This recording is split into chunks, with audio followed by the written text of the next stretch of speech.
নমস্কার বন্ধুরা, আজকে আমরা রাজকীয় স্বাদে নিরামিষ কাঁঠালের তরকারি রান্না করব। তার জন্য এখানে একটা ছোট সাইজের কাঁঠাল নিয়েছি। আর আজকে আমরা যেভাবে কাঁঠালটা কাটবো, হাতে কিন্তু একটুকু আঠা লাগবে না বা দায়ের মধ্যেও লাগবে না, খুব সুন্দর করে কেটে দেখাবো। তাহলে চলুন দেখে নিই কাঁঠাল কাটার পদ্ধতিটা। প্রথমে দাটাকে একটু ভিজিয়ে নেব।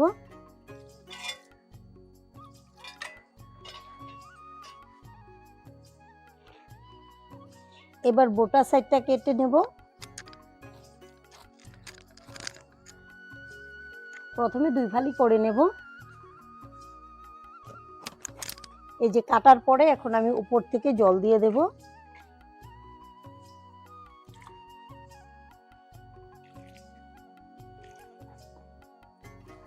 এখন আবারও কেটে নেব।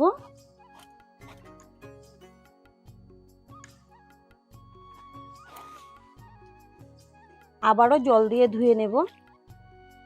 আপনারা যদি এভাবে কাঁঠালগুলোকে জল দিয়ে ধুয়ে ধুয়ে কাটেন তাহলে কিন্তু আঠাগুলো সব ধুয়ে চলে যাবে, একটুকু কিন্তু হাতে বা দায়ে লাগবে না। এবার আমি খোসাটাকে ছাড়িয়ে নেব। আর খোসাটাকে একটু মোটা করে ফেলতে হবে, না হলে কিন্তু ভালো লাগে না, একটু ধার ধার থাকে। এই যে আমি একটু মোটা মোটা করে ফেলছি।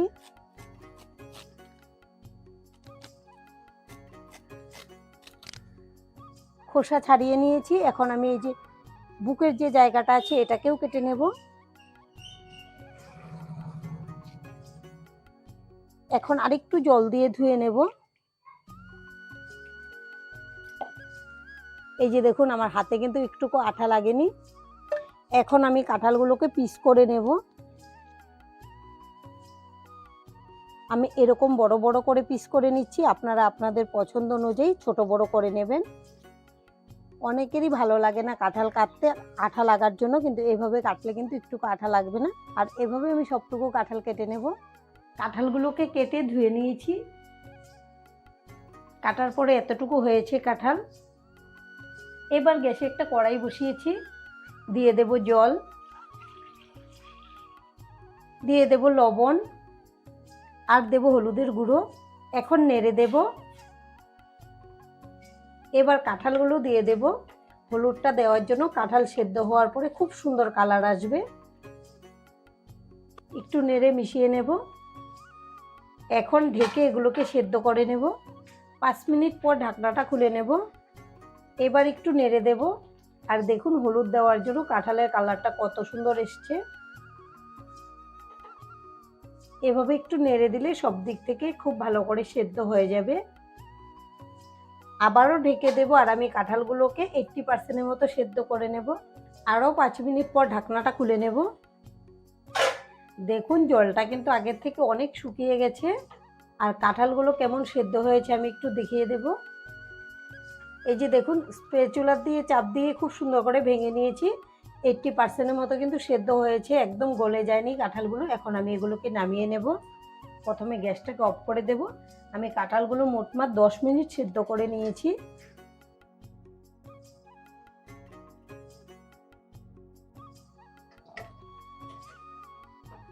আর কাঁঠালগুলোকে ঠান্ডা করে নেব। কাঁঠালগুলো ঠান্ডা হতে থাক। আমি এখানে নিয়েছি কিছু গোটা মশলা, নিয়েছি গোটা জিরে, গোটা ধনে, দারচিনি, এলাচ, লবঙ্গ, গোলমরিচ আর মৌরি। এখন গ্যাসে একটা কড়াই বসিয়েছি, কড়াইটা গরম হয়ে গেছে। এবার আমি গোটা মশলাগুলো দিয়ে দেবো আর এগুলোকে নেড়েচেড়ে ভেজে নেব।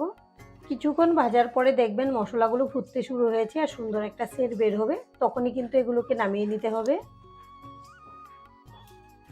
এবার কিন্তু মশলাগুলো ফুটতে শুরু হয়েছে, আপনারা দেখে হয়তো বুঝতেই পারছেন। এখন আমি গ্যাসটাকে অফ করে দেব।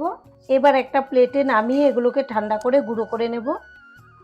এখন একটা পেস্ট বানিয়ে নেব। তার জন্য এখানে নিয়েছি 2টা টমেটো কুচি, নিয়েছি 4টা কাঁচা লঙ্কা, নিয়েছি আদা কুচি। যেহেতু নিরামিষভাবে রান্নাটা করেছি, একটু টমেটো দিলে কিন্তু গ্রেভিটা খুব ভালো হবে, খেতেও টেস্ট হবে। আর কাঁচা লঙ্কাগুলো দিয়ে দিচ্ছি। ঝালের পরিমাণটা আপনারা আপনাদের পছন্দ অনুযায়ী কম বেশি করে নিয়ে নেবেন। এখন ঢাকনা লাগিয়ে এটাকে পেস্ট করে নেব। আর এদিকে গ্যাসে একটা কড়াই বসিয়েছি, কড়াই গরম হয়ে গেছে, দিয়ে দেব সর্ষের তেল। আমি রান্নাটা সর্ষের তেলে করব, আপনারা চাইলে সাদা তেলেও করতে পারবেন। তেলটাকে নেড়ে দেব। এখন তেলের মধ্যে দিয়ে দেব লবণ, আর দেব হলুদের গুঁড়ো, তেলের মধ্যে হলুদের গুঁড়োটা দিলে কিন্তু কালারটা খুব সুন্দর হবে। আর এখানে আমি আলুগুলোকে এরকম ছোট ছোট করে কেটে নিয়েছি। আপনারা আপনাদের পছন্দ অনুযায়ী আরও বড় করে বা আরও ছোটো করে কেটে নিতে পারবেন। এখন দিয়ে দিচ্ছি তেলের মধ্যে। এগুলোকে মিডিয়াম ফ্লেমে রেখে খোলা অবস্থায় নেড়েচেড়ে ভেজে নেব।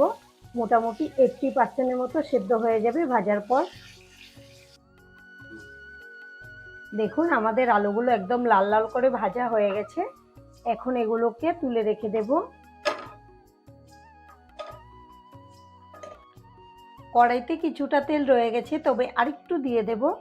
আর তেলের পরিমাণটা আপনারা আপনাদের পছন্দ অনুযায়ী কম বেশি করে দিয়ে দেবেন। এবার ফোড়নের জন্য নিয়েছি হিং, দিয়ে দেবো এটা। আর এখানে নিয়েছি 2টা তেজপাতা, 2টা শুকনো লঙ্কা। লঙ্কাগুলোকে একটু চিড়ে দিয়েছি, তাহলে তেলে দেওয়ার পর ছিটকাবে না। আর নিয়েছি কয়েক দানা গোটা জিরে, এবার দিয়ে দেব। এখন নেড়েচেড়ে ভেজে নেব। ফোড়নটাকে মোটামুটি 30 সেকেন্ডের মতো ভেজে নিয়েছি, কালারটা চেঞ্জ হয়ে গেছে। এবার দিয়ে দেব টমেটো বাটা। মিক্সিং জারটা ধুয়ে দিয়ে দেব, অনেকগুলো লেগে আছে। দিয়ে দেব স্বাদ অনুযায়ী লবণ। আমি 2 চামচ দিয়ে দিলাম, আপনারা কাঁঠালের পরিমাণটা বুঝে কম বেশি করে দিয়ে দেবেন যতটুকু লাগবে। এবার টমেটো, আদা, কাঁচা লঙ্কা ভালো করে ভেজে নেব, যে পর্যন্ত এর কাঁচা সেন্টটা চলে না যায়। আর এর মধ্যে যে জলটা আছে এটা কিন্তু পুরোপুরি শুকিয়ে নিতে হবে। টমেটো বাটা দিয়ে মোটামুটি 6 থেকে 7 মিনিট হবে কষিয়ে নিয়েছি। তেলটা ছেড়ে দিয়েছে, জলটাও কিন্তু পুরোপুরি টেনে নিয়েছে। আর দেখুন এই যে এরকম দানা দানা হয়ে গেছে টমেটো বাটা। এবার দিয়ে দেব কিছু গুঁড়ো মশলা। এখানে আছে ধনে গুঁড়ো, জিরে গুঁড়ো, হলুদ গুঁড়ো, ঝাল লঙ্কার গুঁড়ো আর কাশ্মীরি লঙ্কার গুঁড়ো। আর দিয়ে দেব ভাজা মশলা। এখানে সবটুকু দেব না, অল্প একটু রেখে দিয়েছি, এটা পরে লাগবে। এখন সমস্ত মশলা একসঙ্গে কষিয়ে নেব। মশলা দিয়ে 3 মিনিট কষিয়ে নিয়েছি, তেলটা কিন্তু আবারও ছেড়ে দিয়েছে। আর এখানে নিয়েছি 2 চামচ টক দই। টক দইটাকে ফেটিয়ে নিয়েছি ভালো করে। গ্যাসের ফ্লেমটা একদম লোতে রেখে দিলাম। এবার দিয়ে দেব টক দই। আমি তো এখানে টক দই দিচ্ছি, আপনারা চাইলে কিন্তু কাজু আর পোস্ত বেটেও দিতে পারেন। দইয়ের বাটিটা ধুয়ে একটু দিয়ে দেব জলটা। এখন আবারও নেড়েচেড়ে কষিয়ে নেব। টক দই দেওয়ার পর 1 মিনিট নেড়েচেড়ে ভেজে নিয়েছি। এবার দিয়ে দেব ভেজে রাখা আলুগুলো।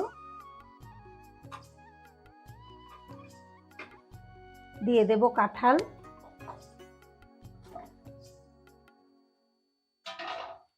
এবার মশলার সঙ্গে ভেজে নেব কাঁঠালগুলোকে। আর আমাদের আজকের এই রেসিপিটা দেখে যদি আপনাদের ভালো লাগে, একটা লাইক অবশ্যই দিয়ে দেবেন। আপনাদের একটা লাইক আমাদেরকে অনেক উৎসাহ দেয় নতুন নতুন ভিডিও বানাতে। আর আমাদের চ্যানেলটিকে সাবস্ক্রাইব করে নেওয়ার জন্য অনুরোধ রইল। কাঁঠালগুলো মশলার সঙ্গে 2-3 মিনিটের মতো নেড়েচেড়ে ভেজে নিয়েছি। এখন গ্যাসের ফ্লেমটা একদম লোতে করে দিয়েছি, ঢেকে দেব 5 মিনিটের জন্য। 5 মিনিট ঢেকে রান্না করে নিয়েছি, এখন ঢাকনাটা খুলে নেব। এবার দিয়ে দেব জল। এখন নেড়ে মিশিয়ে নেব। ঝোলের পরিমাণটা আপনারা কম বেশি করে নিয়ে নেবেন, তবে খুব বেশি পাতলা ঝোল হলে কিন্তু ভালো লাগবে না, একটু মিডিয়াম রাখতে হবে। আপনারা যে কোনো নিরামিষ দিনে এভাবে যদি কাঁঠাল রান্না করে খান নিরামিষভাবে, খেতে কিন্তু দারুণ লাগবে। এবার আমি গ্যাসের ফ্লেমটা একটু হাইতে করে দিয়েছি। এখন খোলা অবস্থায় রান্না করে নেব আরও 5 মিনিটের মতো। এরপর বাদবাকি উপকরণ মেশাবো। খোলা অবস্থায় 10 মিনিট রান্না করে নিয়েছি। আর দেখুন ঝোলটা কিন্তু অনেকটাই শুকিয়ে গেছে, আর গ্রেভিটা কত সুন্দর হয়েছে। আর কাঁঠালও কিন্তু খুব সুন্দর করে সেদ্ধ হয়ে গেছে। এবার দিয়ে দেব সামান্য চিনি, হালকা মিষ্টি মিষ্টি লাগলে কিন্তু ভালো লাগবে। দিয়ে দেব চেরা কাঁচা লঙ্কা, শেষের দিকে লঙ্কাটা দিলে খুব সুন্দর সেন্ট হয়। আর যারা বেশি ঝাল খেতে পছন্দ করে লঙ্কাগুলো খেতে পারবে। আর দিয়ে দেব ভাজা মশলা। আর সব শেষে দিয়ে দেব ঘি, যেহেতু নিরামিষ রান্না ঘিটা দিলে খুব ভালো সেন্ট হবে। এখন নেড়েচেড়ে মিশিয়ে নেব। এভাবে আপনারা বাড়িতে বানিয়ে খেলে আশা করছি আপনাদের খুব ভালো লাগবে।